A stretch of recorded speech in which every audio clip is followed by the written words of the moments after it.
Hello, and welcome to December 8th, 2022. My name is Kurt, and this is my daily Good Life meditation video, an activity that I perform each and every morning shortly after waking up. It's 4:27 a.m. right now, and I do this to remember my life objectives and principles, to examine them, to improve them if I can, or even remove them if they need to be removed, and to see how I can use these applied to the coming day, and to see how I did with them yesterday. And good morning, Parker. All right. Well, first off, how did I do last night and yesterday? And right now, feeling a little like I can't quite get the motor started this morning. I'm feeling all right. Not feeling anxious necessarily. And I actually slept a good night's sleep. I only got up a little bit tossing and turning. But just feels like you're pulling on the boat motor, vroom, vroom, but it just kind of won't take. Maybe I need to take another tug with my coffee. Just a sec. Oh man. So I slept well last night. Yesterday, as far as the day went, was a very good day. Solid day of work. This week has been solid every single day. Today's Thursday, and Monday, Tuesday, Wednesday, just full-bodied swing at the ball with the bat, and connecting and hitting it. Not home runs necessarily, but definitely picking up bases every day. I'm not even a baseball guy, but that's my attempt at describing it through that medium. I imagine that I've played baseball enough to know the satisfying feel that it comes of connecting bat to ball and getting a good hit. That's how it felt. But it took a lot out of me, a lot of fortitude to stay the mark, to stay, like I said, as I may have mentioned before, I work from home. There's really no direct supervision of any sort. It would be easy to slack off, and yet I never allow myself to slack off. My conscience won't allow me to. Also, my sense of duty won't allow me to. It's just not right. Here come the dogs.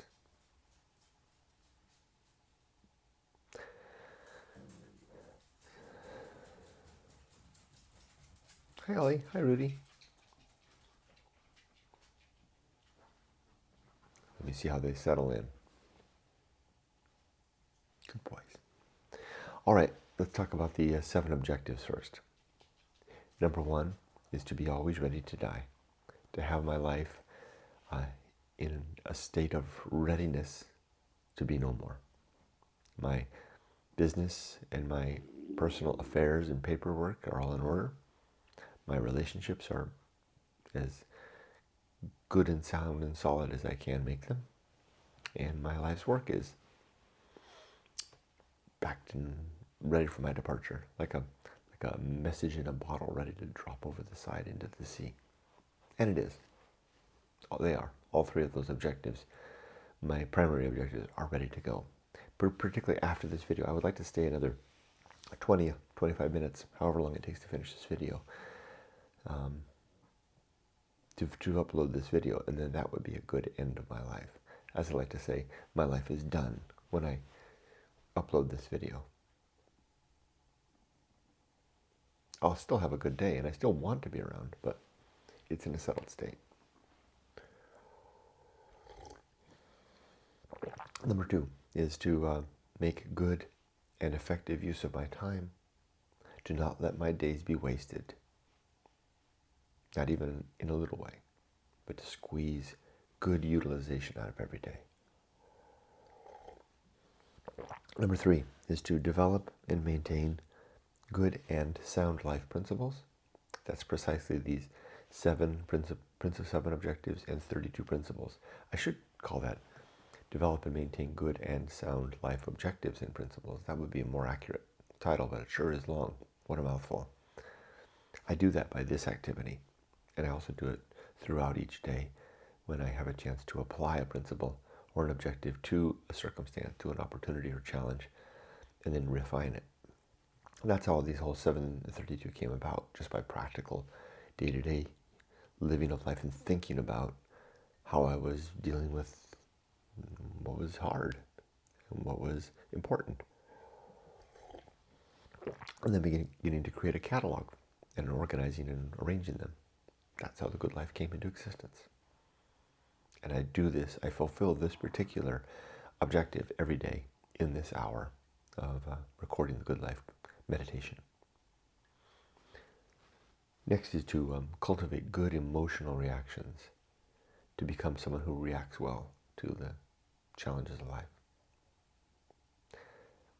I did yesterday. There was one circumstance yesterday at work where there was someone who did not react well, a coworker, and in an inappropriate manner, not as professional as we would like.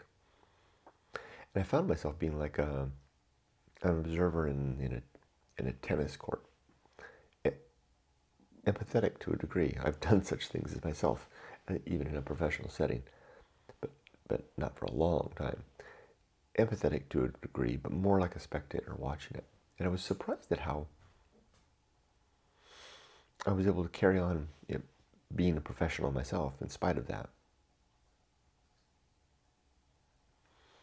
What kind of surprised me was I was empathetic to the point, and I'm careful to use that word empathetic rather than sympathetic. Noting the distinction, right? Empathetic, having, been in those shoes myself. That's exactly what I meant. I was empathetic to that degree, but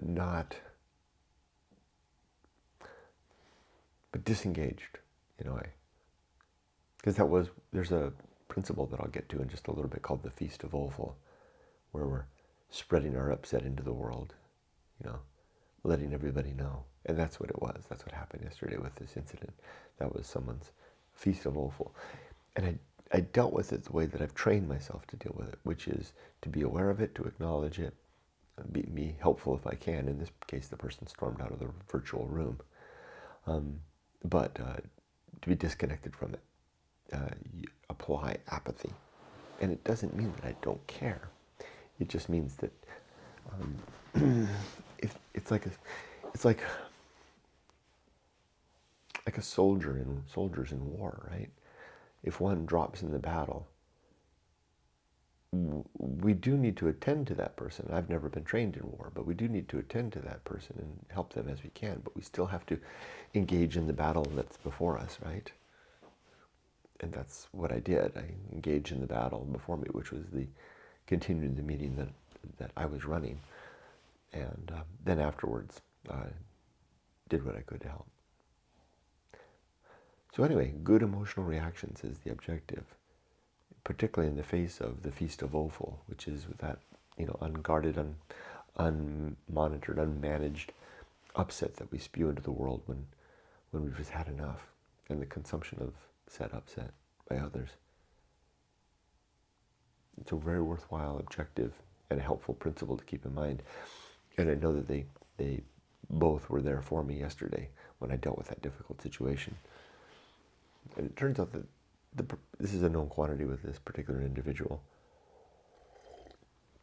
One of the things I did was I went to my boss and asked for advice about how to deal with that situation. And I was told that, I'm getting more detail than I should. Let me just say that it's that person the organization is trying to help that person, help themselves. Okay, let's move on. The next objective is to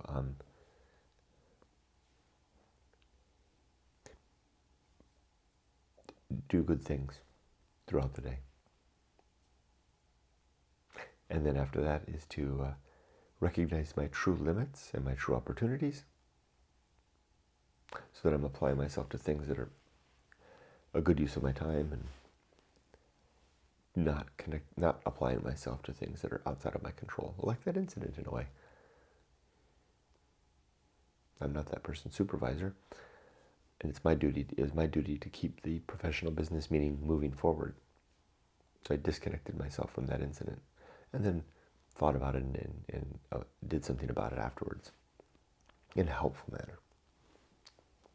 All right, now the last objective is to just do one thing at a time, and to do that thing slowly and deliberately and carefully, just like I'm slowly speaking each word in these sentences that roll off my tongue through my mouth. This isn't my normal way of speaking. This is a controlled and measured way to speak, a practiced effort. It's deliberate. My normal way of talking is much faster. And it's not disingenuous to be speaking like this. It's a mechanism that I use to help ensure that what's coming out of my mouth is a good match and is in alignment and has been passed through the filters of my values. It's a way to improve my communication. It also gives me a chance to moderate and exercises more self-control, rather than talking fast and spewing it all out and stumbling over myself as I go. Although that feels more like me, it's not the me that I want to be. And it's not a labored thing to speak like this. It's natural to me now because I've been practicing it for so long. It's interesting how we can adjust and how we are pardon me, we are malleable in that way. Even our behaviors. Okay, now my 32 principles. As follows. Number 1 is the principle of war. Training myself to be fighting against what I already believe is true, even the things that I hold dear. To be fighting against things that are proposed to me that are true. That are seemingly significant. I don't necessarily go to war with mundane claims. It's the important ones. It's the stuff that worldview changing, paradigm shifting. That's the stuff that I want to fight. And I literally mean fight. I'll wrestle it to the ground. Show me yourself. Try to look at it from every corner. Open the curtain and see who's back there. Using the next principle, which is reason, which has various sub-principles, namely honesty, objectivity, doubt, aka skepticism, and humiliation, the willingness to accept the humiliation of discovering that I'm wrong, even if it's publicly. Those are the characteristics that I try to engender so that I'm approaching the world as a reasonable human being. Next, there's 2 principles that go together. These are the homunculus, which is the idea of the consciousness behind my skull here. That seems to be where it feels, right back there, a little above and behind the eyes. It feels that way. I wonder if it feels there to you. And then the second principle that in this twosome is the anchor hold, which is a reminder that the homunculus is mortal and will die and nothing to follow afterwards. I like the way that came out. Speaking of tuning, rather than mentioning the immortality or lack thereof part when talking about the homunculus, it's better to apply that to the anchor hold piece. Yeah, that works better. Tuning.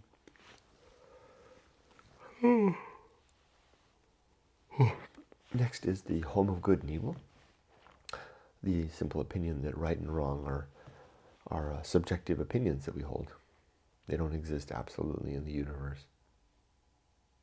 And that we can improve if we apply reason to our judgments about what constitutes right and wrong, good and evil, and then work together towards improving the world. We'll get to that in just a second when we get to the social principle. Then comes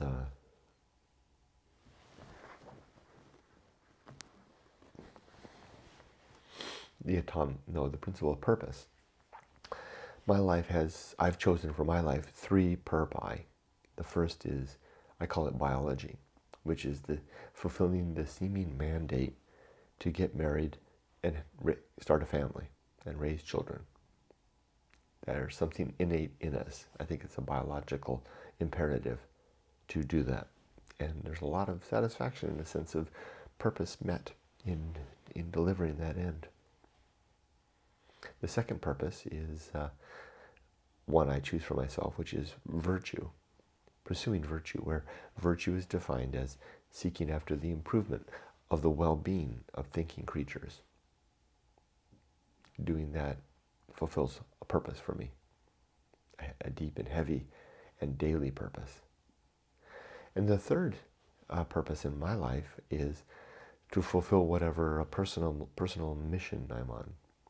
And my mission, as I'm closing on 59 years of age, is to market, share, and talk about the story of going alone, which is my book. And in particular, the Good Life Creed, precisely these 7 of 32 objectives, 7 objectives and 32 principles. I took this to the beach yesterday. It's got sand in it, a lot. And I think I kind of soiled some of the pages here with all kinds of sand. It wasn't sticking. The wind was blowing, so I jabbed it into the ocean. Okay, good job, Kurt. Anyway, this is my book. And there's a chapter in here called The Good Life, which has these 7 objectives and 32 principles. And that's what my purpose in life is, to spend the rest of my life sharing this book and this message, because these principles and objectives really work. They really help to make a better life. And the story of going alone, I think, is an interesting one. Well, it would have been helpful to me to have encountered that story as a teenager. Could have saved me a lot of time, trouble, and false starts.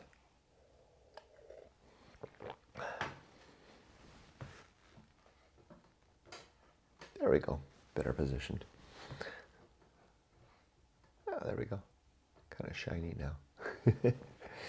Okay, next is the principle of the atomic principle. Everything is made of little bits and pieces, like these bits of sand that just spilled out of my book into my lap. Now my chair is all gritty. So too, we are gritty too. But we are.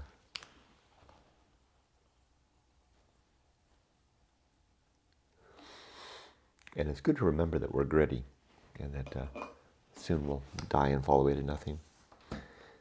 Those bones that we found out in the desert, as I handled them between my fingers, not realizing yet that they were human, I realized how gritty we are.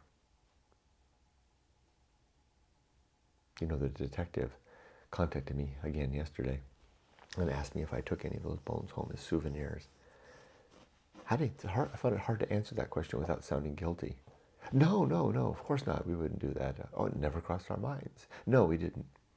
All of them sounded like I wasn't telling the truth. And I chose the third one there, which is no, we didn't take anything. And we didn't. Good God. Although now that he mentioned it, that would have been an interesting thing to have on the shelf. I'm saying that just as by way of, I could see how someone could want to take a human bone like that. I did not, and I would not, and I think it's unethical. Desecration, actually, of sorts. Not that the dead person cares. It just screams of not right. And yeah, but it was interesting how I felt guilty just by the question alone. They asked me 3 questions that made me feel guilty. The second question was, why did I wait 2 days to call it in? And the third question was, because I had to send a picture of my boot treads. They wanted a picture of our tire treads. And I got my wife tires on the very next day on Sunday, so there weren't any. I felt guilty, like I'm covering up evidence. And the reason that we waited 2 days was because Parker and I had also, in the course of our adventure, spotted, just a second, discovered a small pack of little dogs, 4 little dogs, like the size of my dogs, living excuse me, abandoned, seemingly, pardon me, stray dogs living at the end of a road that we visited. They seemed healthy and well fed, but we thought that they were strays. And I wanted to call it in to Animal Services. Now, this was all happened on Saturday. I knew that Animal Services was closed on Saturday and Sunday, so I thought I'd call them in on Monday to let them know about these 4 dogs. And I simply decided I'd call the sheriff as well, because I didn't think it was urgent. I didn't think it was a crime scene. I thought it was just a disturbed grave. And it looks like the disturbance had happened some time ago, so waiting another day or two wouldn't make much difference. It's also pretty remote. Not much chance that anyone would go out there. So what I did on Monday morning, I called, as soon as they opened, I called up the Animal Services in San Bernardino, who told me that they would dispatch a van with an animal control officer to the site. I had very specific location for where the dogs were, and the dogs did seem to be local to that area. It looks like they were living in a little, area that right there by the end of the road. Although it's possible that they were also locals to the area, because I've seen that, especially in a lot of Hispanic communities out here, the dogs, and they like their small dogs, just roam free. So it's possible that the worst that would happen is the animal control officer would go out and there wouldn't be any dogs there. When I called that in, that's when I called the sheriff's thing in. So the officer, the detective actually at that point, took all that down. So, and I was also feeling guilty because this is the second time I've called in bones. The second time I found what appeared to be human bones and turned out to be, in fact, human bones in both cases in the desert. Okay, back on track. I think that was the atomic principle. The next one is the principle of nature. Everything has some particular nature. Like it's the nature of me to feel guilty if I ask questions that are probing like that. Then the principle of the pirate ride, the suggestion that free will is an illusion.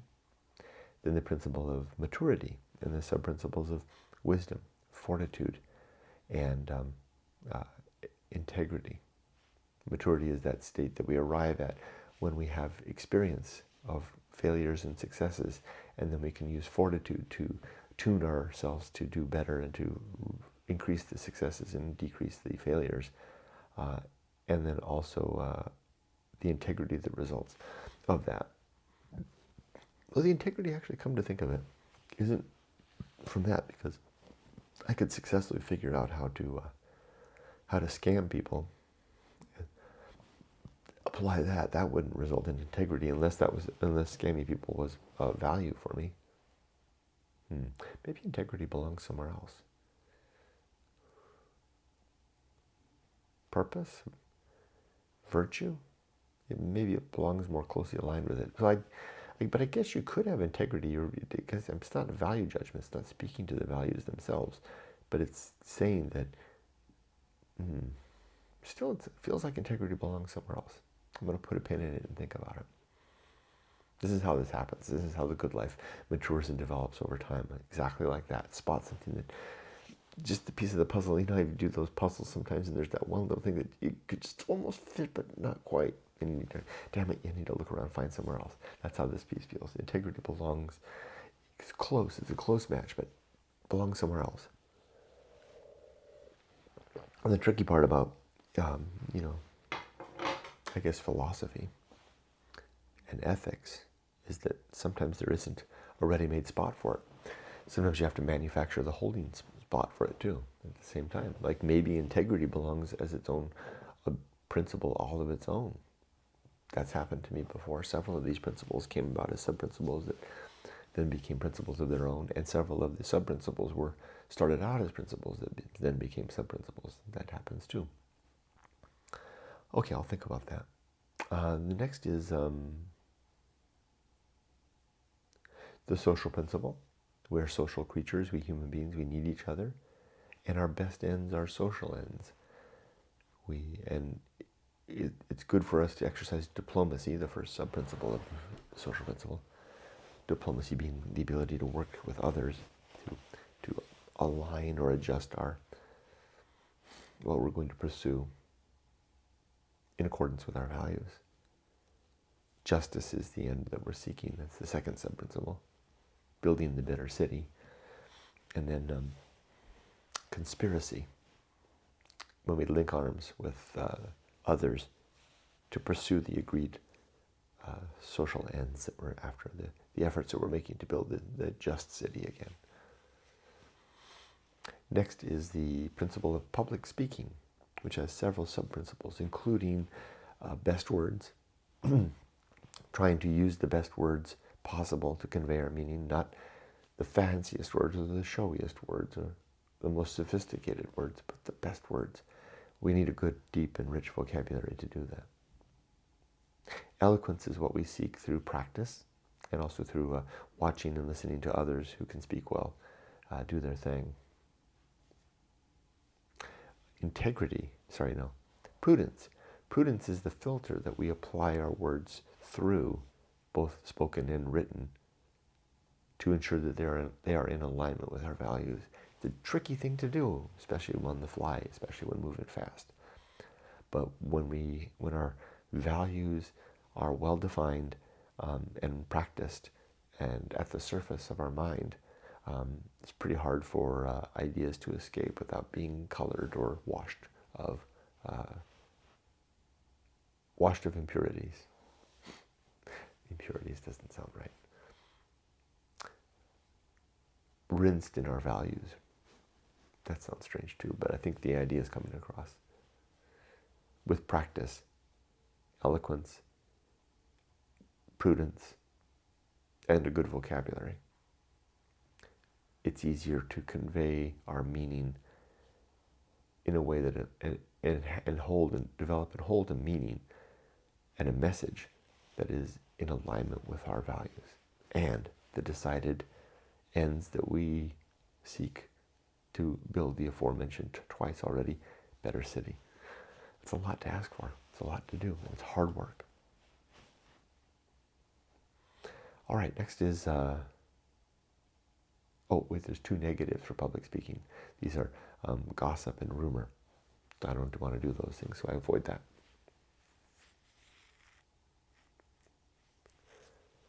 Next comes distraction and agency and the great indifference. Those are two principles that go together. Distraction is what we do all of our lives to keep our minds from the difficult task of taking responsibility for our values, our principles, our objectives, and our day-to-day living, our epistemology, the toolkit that we have to make sense of the world, and to own our lives. We distract ourselves with our work and our play and our hobbies, our sports, our religion, and our concepts of God. All wonderful distractions, so we don't have to be responsible. Ultimately responsible. We may take a lot of responsibility for the day-to-day, the mundane, but ultimately we just close our eyes to what I call the great indifference, that awful emptiness that pervades the universe, that can be seen only clearly if we go alone into a wilderness setting, off the beaten track, no sign of humans. The device is switched off, not even any plants, if you can get away with it. A moonscape, such as the mountains north of Siberia, ghost town in the Mojave Desert. About an hour and a half hike into the mountains, to the north, into the Bristol Mountains. That's a good place to spot the emptiness, to catch sight of the great indifference. But watch out. It's a sight for sure. Okay. Next comes 5 principles that go together. I think this is the 5 are temperance, which is our ability to control our everything, control our consumption, control our actions, everything. Life will not go well. Life is going to be hard every day. Horror show. Terrible things are coming if they're not already here. That which must be borne with an E, B-O-R-N-E, carried. And we have to carry the aforementioned fact that life will not go well and the fact of the horror show. We need to be willing and able to bear those things. And then finally, the Feast of Oval, which I already talked about, which is that giving up and shedding of our upset onto others to spread it around. And the one, to not do that, and to two, not consume it when others do it. And I avoided both of those yesterday in that one incident I mentioned earlier. The Feast of Oval is a way to spread the contagion of upset and dissatisfaction with life. It's not a good thing. It's not a very adult thing or mature thing to do. Next comes the best seat in the house. Striving to be all right with who I am, where I am, and what I'm doing. Then comes a set of 4 principles. These are the restless man. The fact that men and women, some of us, get restless around our mid to late teens and into our 20s, restless for adventure. And if we don't do that, then it's going to haunt us all of our lives, most likely. If we do that, then we gain dividends for the rest of our lives because we develop a story. To get there, we have to hop onto the path of wildness, which is the juncture away from the safe and sane that we're in now into a new life. It's a stepping away and the getting rid of the shedding of what was in pursuit of what is new. 3 is the great life adventure itself, that resulting story that we gain from the fact that we stepped upon the path of wildness and heeded that call of the restless man or woman. And then finally, the risk of avoiding risk. There is the surface level risk of life, and then the deep risk. The deep risk is not doing anything about that little voice that wants adventure. The surface level risks in life are 5, summed up as education, career, home, family, and saving and preparing for old age. A lot of us just focus on these 5, which is fine if you don't feel that call to a deeper risk, to the deeper adventure, that is. If you don't call that feel to assuage the deeper risk. That's fine if that's all you feel is the need to address these 5 up here. However, if you're one of those like me, and there's a lot of us who want to have an adventure in life, you better do that. That's the risk of avoiding risk. The risk is that if you don't do it, you're going to pay the penalty later in life. And sorry, you don't get a second chance. If you wait until your 50s, it won't satisfy the same way. Although you may tell yourself that it does, it doesn't work that way. You're too old and too rich. Even if you're not rich, at least you're richer than you were in your 20s probably. You're too secure. You're too wise. You're too smart. You need to be dumber, poorer, more of a risk taker, ignorant. All those things, all the things that really bring out a great life adventure, are the result of the folly that comes of being young and stupid and broke and able to withstand, and knowing that, feeling kind of immortal in a way that you can take greater risks. We don't typically do that in our 50s and 60s. We're too experienced at that point, and so your results are not the same and not as satisfying. The best adventures of the youth are the ones that broke or bent or nearly killed us. Again, you need to be young to get the best out of that. All right, next is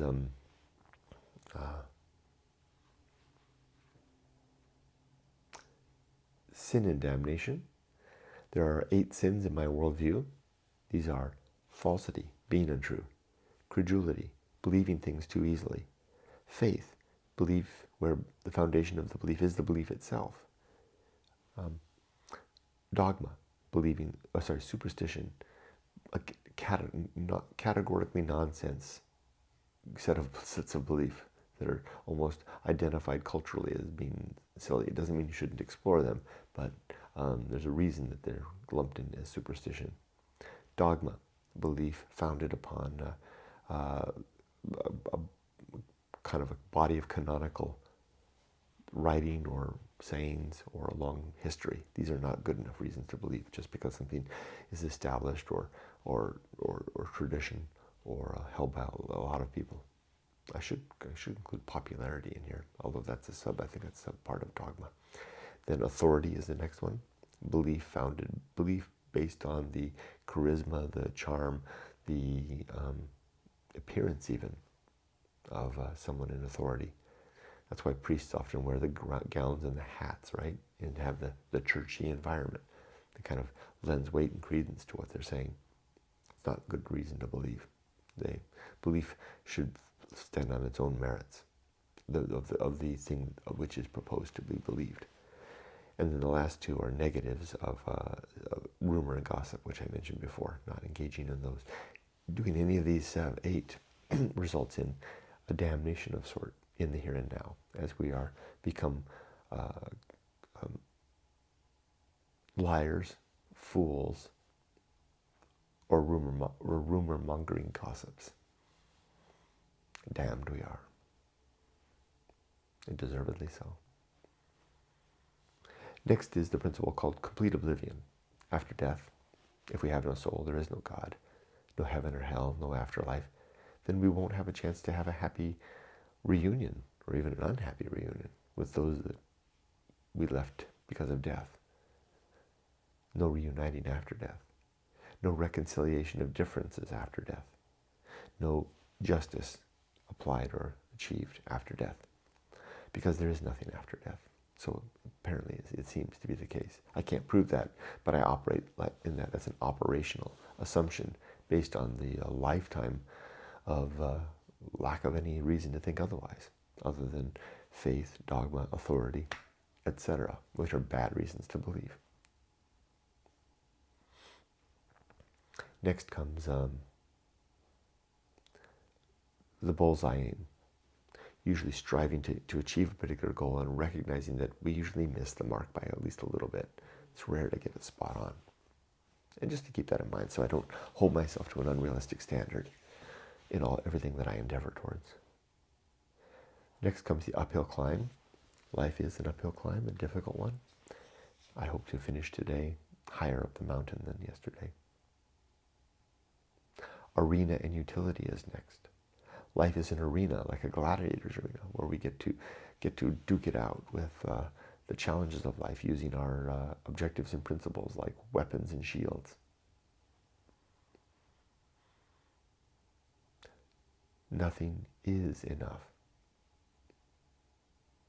Tuning ourselves towards less. And then finally, the principle of fun. A reminder to try to have a good time today, in spite of the difficulties and the challenges, and to plan for some fun tomorrow, and to look forward to, and to remember the fun of yesterday. So to that end, let me try and exercise. Let me plan for today's for fun. What can I do that's fun today? Well, I enjoy walking my dogs and listening to my politics podcast. That's fun. I'll be doing that shortly. At lunchtime, I enjoy watching a little while I'm eating my lunch. I enjoy my lunch. I always enjoy my big can of soup and my slice of bread. And I enjoy watching my show during that time. And in the evening, I really enjoy riding my motorcycle to the short distance to the beach and running into the ocean and having that moment. And I enjoy writing my little blog posts associated with that and uploading this. And then I really, really, really enjoy dinner and my show with my wife. We're watching The Crown now.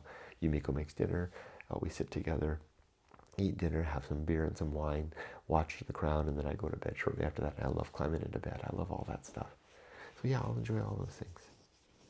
What in terms of could I enjoy for planning for that coming up? Well, this weekend I don't really have anything planned, but maybe I should try to plan something.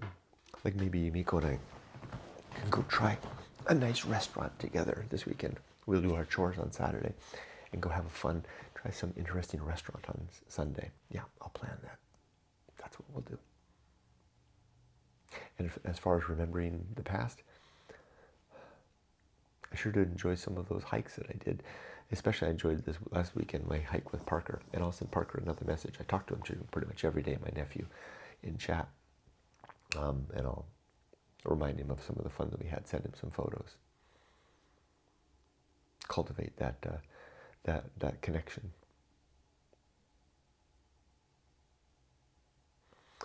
All right. And otherwise planning for today is I'm going to finish this. I'll upload this. I'll read my Bible. I'll feed the dogs, walk the dogs, put on my work clothes, and I'll get started in earnest. And it's going to be a good, solid day of work. I'm going to make it a great day. We have a full half day of training in the morning. I'm going to pay really close attention. I'm really going to learn learn this new software tool and learn how to use it well. That's right.